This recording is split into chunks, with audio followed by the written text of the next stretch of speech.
의원님들 바쁘신 가운데 오늘 또 의원총회에 함께해 주셔서 감사합니다.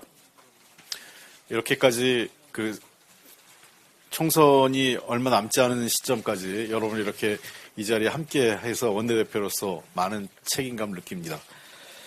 또 총선은 선거라는 것은 민주주의의 제도에 있어서 가장 축제와 같은 의미, 그리고 국민들에게선 보다 나은 내일을 선택할 수 있는 기회인데, 그러한 국민들의 보다 나은 선택을 위해서 우리 여야를 포함한 우리 사회의 이 정당들이 제 역할을 하고 있는지 무한한 책임감과 깊은 고민에 빠져 있는 요즘입니다. 현재 경선이나 공천 과정 등으로 인해서 바쁘신데도 이렇게 와주셔서 감사합니다. 지난 대정부 질문이나 상임위 또 대법관 인사청문회 등 모든 의정 활동에 성실하게 임해주신 의원님들께 다시 한번 감사드립니다. 오늘 의총에서는 크게 두 가지 논의, 선거구 획정 문제하고 지난 의총에서 제기됐던 공천 과정에서 여러 논란 등에 대해서 보고하고 여러 의원님들의 의견을 듣는 자리를 갖도록 하겠습니다. 그리고 내일 모레 본회의에서는 쌍특검법 재표결과 함께 제2 절차에 들어갑니다. 그리고 두 번째는 선거구 획정을 29일 날은 반드시 처리하도록 하겠습니다. 이것이 처리가 되지 않으면 정상적으로 선거를 치를 수 없기 때문에 이에 대해서는 선관위 원안을 획정위원회 원안을 바탕으로 해서 정 안 될 경우에 여러 가지 협의는 하겠지만 최악의 경우에는 최악이 아닙니다. 어쩔 수 없는 경우에는 원안 처리를 할 수밖에 없다는 걸 다시 한번 말씀드리겠습니다. 실제로 선거구 획정 문제와 관련돼서 여러 지역별 현안이 있고 또 개별 선거구마다 다양한 어려움이 있는 것도 잘 압니다. 그런 문제에 대해서 저희가 잘 원내대표로서 다 원만하게 해소를 해드리고 그런 문제를 해결했어야 되는데 그렇게 되지 못한 점에서 매우 안타깝게 생각하고 한편으로는 무한한 책임감을 느낍니다. 그렇지만 애초 당시 획정의 안 자체가 매우 불공정하고 일방적으로 처리돼서 왔기 때문에 우리로서는 수용할 수 없었습니다. 그래서 여러 차례 인구 비례 기준으로 했을 때 경기 안산, 서울 노원, 그리고 서울의 강남, 그다음에 대구, 부산, 대구, 대구, 달서 등으로 갔어야 될 순서인데 그런 것들이 지켜지지 않고 일방적으로 우리 당에게 불리하게 온 안이었습니다. 그래서 받아들일 수 없었지만 금년 4월 총선을 치러야 된다면 어쩔 수 없이 협의가 안 되는 하에서 불가피하게 원안을 받겠다고 통보를 했습니다. 원안을 받겠다고 하니까 다시 또 국민의힘에서 그걸 못 받겠다고 하는 것은 아이러니합니다. 마지막까지 여러분들의 의견을 듣고 토론을 하겠습니다만 여러 가지 개별 지역의 어려운 사정을 감안하더라도 4월 총선의 불가피성도 함께 고민해 주셨으면 좋겠습니다.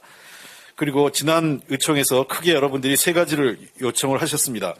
첫째, 하위평가를 받아 재심을 신청한 경우 평가 내용에 대한 공개와 설명이었고요. 두 번째는 여론조사 문제에 대한 조사 및 설명과 공정성 문제가 제기된 여론조사 업체 배제, 크게 두 가지였습니다.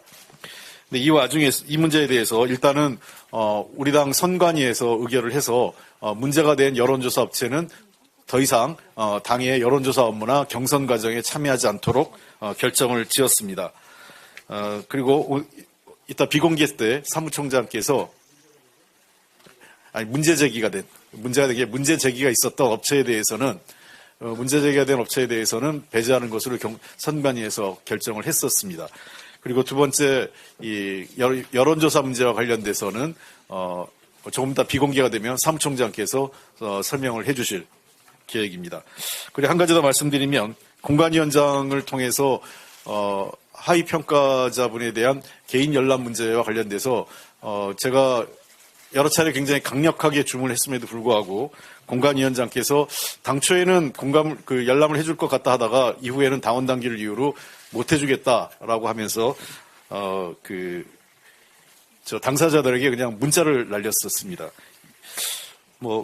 다운 단계에 대해서는 다툼의 여지가 있습니다만, 공관위원장께서 그러한 결정에 대해서 어쩔 수 없지만, 개인적으로는 매우 유감스러운 결정이었다. 그리고 절차 자체도 매우 거칠고 투박했다라고 다시 한번 말씀드리고 싶습니다.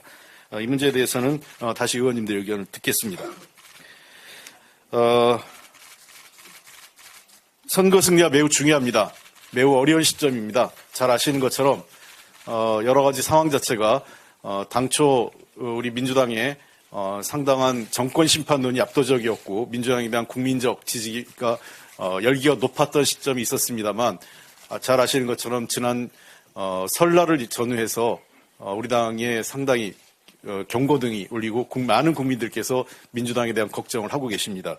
실제 자체 당 여론조사에서도 여러 가지 경고등이 켜지고 있고, 우리 당 자체조사뿐만 아니라 여러분들께서 각종 여론조사 지표를 보셨을 것으로 생각됩니다.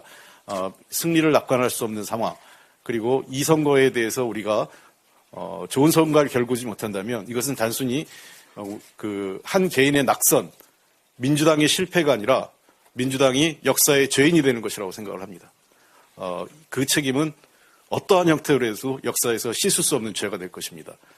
우리는 총선에서 승리하기 위해서 다시 한번 우리의 지금까지의 과정을 되돌아보고 우리가 승리를 하기 위해서는 어떻게 해야 될 건지, 그리고 우리 당의 단합과 단결된 모습으로 총선 승리를 위해서 나가기 위해서는 어떠한 우리가 모습으로 가야 될 건지에 대해서 의지를 모아야 될 시점입니다.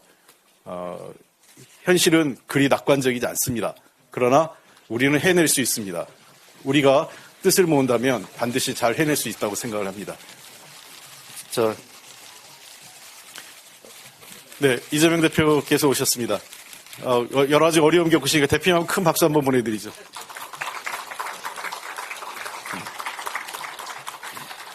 네, 오늘 아마 여러분 의원님들께서도 그런 여러 가지 역사의식과 문제의식을 갖고 이 자리에 함께 하셨을 거로 생각을 합니다. 여러분의 의견을 충분히 듣고 의총을 진행하도록 하겠습니다. 그럼 어떻게 대표님 말씀을 안 하시고, 예. 네, 이상입니다.